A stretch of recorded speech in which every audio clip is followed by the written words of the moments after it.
اپنے رب کے علاوہ کسی سے امید مت رکھو، اور تقدیر اللہ کے ایک اشارے پر بدل جایا کرتی ہے۔ تم یقین تو رکھو وہ بہتر لے کر بہترین دے گا۔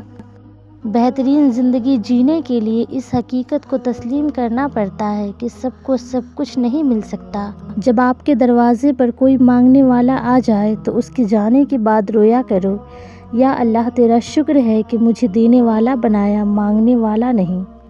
پریشان نہ ہوا کرو، صبر رکھو، ہو سکتا ہے کل وہ دن ہو جس کا تم نے ساری زندگی انتظار کیا ہو، کیونکہ اللہ کے گھر میں دیر ہے اندھیر نہیں۔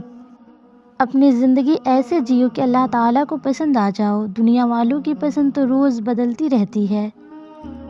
جو تمہارے 99 اچھے کاموں کو چھوڑ کر تمہاری ایک غلطی کو پکڑ لے وہ انسان ہے، اور جو تمہاری 99 غلطیوں کو معاف کر کے تمہارے ایک نیک عمل کو قبول کرتا ہے اسے رحمان کہتے ہیں۔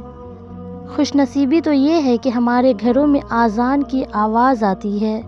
اتنا مت اتراؤ، کیونکہ اللہ تعالیٰ اترانے والوں کو پسند نہیں کرتا۔ اگر کسی کو اکیلا گھومتا دیکھو تو سمجھ جاؤ وہ اچھا انسان ہے۔ بھیڑ ہمیشہ منافق کے ساتھ ہوتی ہے۔ گناہ کے دوران موت نہ آنا اور گناہ کے بعد توبہ کی مہلت ملنا اللہ پاک کا بہت بڑا احسان ہے۔ ایک فرشتہ دائیں جانب اور ایک بائیں، تو سوچو انسان کتنی بے اعتبار مخلوق ہے۔